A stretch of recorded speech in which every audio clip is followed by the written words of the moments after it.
জয় গুরু কাশীনাথ দা, আমি দীক্ষা নিতে চাই, আপনি দেবেন? শ্রী শ্রী পিতৃদেব নাম দীক্ষা তো ঠাকুরের, যাকে বলি তার কাছ থেকেই নেওয়া যায়। দীক্ষা নেওয়াটাই উদ্দেশ্য থাকা ভালো। যেই দিক ঠাকুর ভজনার পদ্ধতিটা দেখিয়ে দেবে।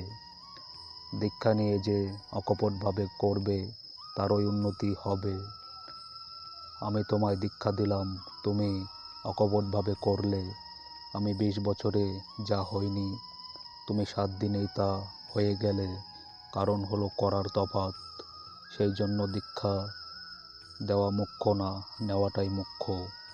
ইষ্টকে যে যত নিজের অন্তরে নিষ্ঠা আনুগত্য কৃতি সম্বেক নিয়ে প্রতিষ্ঠা করতে পারে, সেই তত দৃপ্তিমান হয়ে ওঠে। মানুষ ঘর সংসার বিষয় আশয়ে জর্জরিত হয়ে জ্বালা যন্ত্রণা ভোগ করে, তবু ঠাকুরকে পাওয়ার বাসনা হয় না। কাশীনাথ দা, অনুরাগ হলে কি মানুষ ঠাকুরকে পাবে? শ্রী শ্রী পিতৃদেব নিশ্চয়ই পাবে, শুধু নিঃস্বার্থভাবে তাকে ভালোবাসা চাই। ইষ্ট প্রসঙ্গে 5ম খণ্ড।